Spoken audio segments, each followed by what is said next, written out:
Bon voilà, ça y est, il est 9h30 passé. On vient d'aller faire le plein, gasoil et essence. On quitte la Grande Motte avec l'espoir de ne pas y retourner. Le bateau est prêt, il est chargé, il est approvisionné, il est bien sale, il fait pas beau. Voilà, droit devant nous, on a 2 catamarans outre-mer qui partent aussi pour le même trajet que nous. Je pense qu'ils vont essayer de mettre les voiles puisqu'ils ont fait demi-tour pour se mettre face au vent. On a un vent dans le dos là.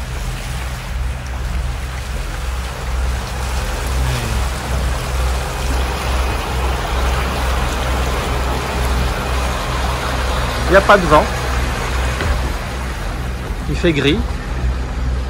Il fait 18 degrés, pas très chaud. Allez, on va continuer la manœuvre. Bonjour les amis.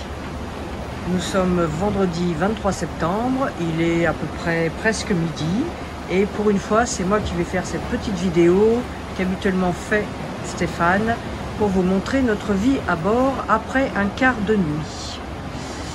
Voilà, le bateau en mode navigation de quart, la table dans le cockpit a été baissée pour en faire une banquette de quart pendant que l'autre dort dans notre cabine, les vêtements chauds pour sortir de nuit et puis là nous rentrons dans le cockpit où Stéphane continue à récupérer un peu de sa nuit qui n'était pas agitée mais on dort mal en général toujours la première nuit, donc petit déjeuner. Voilà, au cas où vous n'ayez pas entendu, il a dit je n'ai dormi que 3 heures, entre parenthèses moi aussi. Mais je ferai la sieste plus tard si je peux.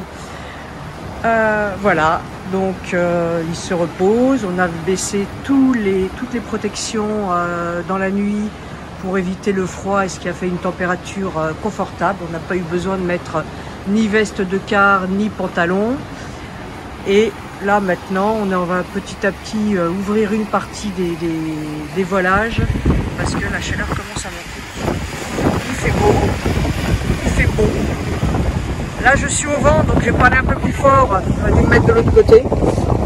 Je vais parler un peu plus fort pour que vous puissiez continuer à m'entendre, j'espère. Voilà. Le code 0 a été mis en place. On l'a mis à 5 h du matin, quand le vent a repris. Et on était de 1 h du matin jusqu'à 5 h au moteur, faute de vent. Histoire d'avancer un petit peu et d'éviter les orages à venir dans le secteur. Donc on espère passer avant, mais pour l'instant, le temps est nickel. On verra demain soir, ce soir, ce qu'il en est. On ne se dirige pas vers Majorque, comme initialement prévu, puisque là on aurait bientôt on aurait un vent de face, là, en direction de Majorque. Et donc on prend un peu plus vers la côte espagnole pour garder cet angle au vent et garder le code 0. Voilà le routage initial que Stéphane, le capitaine, nous avait concocté dans la nuit ou hier soir. Donc on devait s'approcher de Majorque et après passer au nord d'Ibiza pour rejoindre Carthagène et attendre que le mauvais temps passe et qu'on n'ait plus les vents qui viennent de Gibraltar et qu'on aurait pile dans le nez. Entre-temps, le vent a légèrement tourné et Stéphane a opté pour une route un peu plus optimum, il le pense, avec moins vent de face qui viendrait bientôt dans cette direction-là au cours de la journée. Et donc là, on va vers Tarragone pour après bifurquer par là et reprendre notre route. Mais en navigation, les choses évoluent toujours. Ça, on l'a vite découvert. Donc cette fois, réellement, à plus tard pour de prochaines vidéos ou sur YouTube ou sur notre page Facebook. Bisous les amis. Bonjour tout le monde, il est 8h30 ce dimanche matin. On a encore pas mal d'heures de navigation. Je vous montre l'état de nos conditions de navigation en ce moment. On a 25 nœuds de vent météo, on est vent arrière à 160 degrés du vent. Je viens d'empanner pour éviter d'aller m'emplafonner dans des petites îles au sud d'Alicante. C'est sportif, c'est intéressant.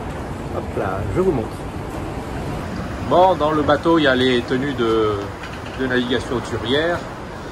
Les cordages sont à peu près rangés au fur et à mesure. C'est Béatrice qui s'en charge. À l'extérieur, c'est plus animé. Alors la vidéo aplatit les choses, mais il y a une petite houle de 1 mètre de creuse, pas beaucoup. Là, on l'a dans notre sens, donc c'est confortable en fait.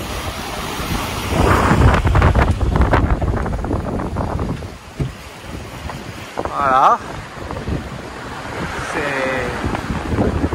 Le bateau navigue bien dans ces conditions. C'est des conditions qu'on pourrait avoir dans l'Atlantique, là où il sera plus longue et peut-être plus creuse. Et on pourrait avoir régulièrement ce vent-là, 20-25 nœuds dans notre dos. On a 2 riz dans la grand voile. Donc elle est pas mal réduite et elle avance encore bien. Voilà, on a Alicante là-bas sur la baie. Et nous on a encore un bout de chemin, il y a un phare au loin, vous ne le voyez pas, on va le contourner et après c'est Carthagène. On aura achevé notre voyage. Enfin notre voyage, non, notre première partie.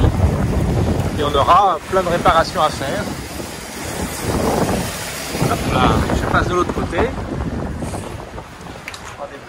On est bien à l'abri là-dedans. Voilà, parmi les réparations impératives à faire, il y a ça. Là, ça va être galère.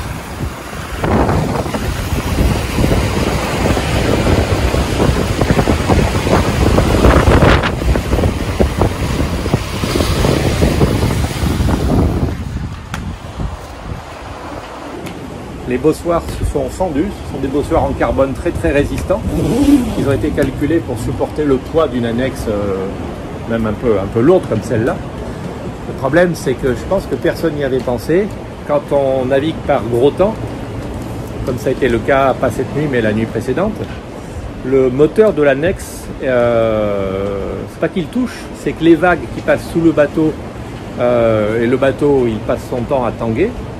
Là, je vous montre, hein.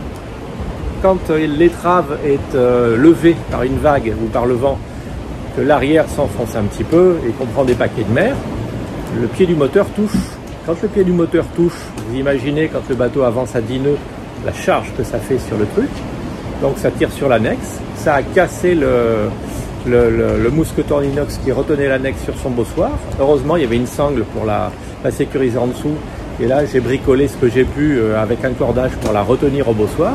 Mais ça a fendu les bossoirs de façon profonde, de part en part, les deux. Donc il faut les changer. Et à mon avis, il faut changer carrément de modèle de bossoir ou de méthode de construction parce que ça ne tiendra pas. Je ne sais pas comment on fait les bateaux. Nous sommes le catamaran, l'Outremer 55 numéro 9. Il y en a déjà 2 dans cette situation. 20%, ça fait beaucoup. Mais à part ça, tout va bien. Allez, on s'arrête là aujourd'hui.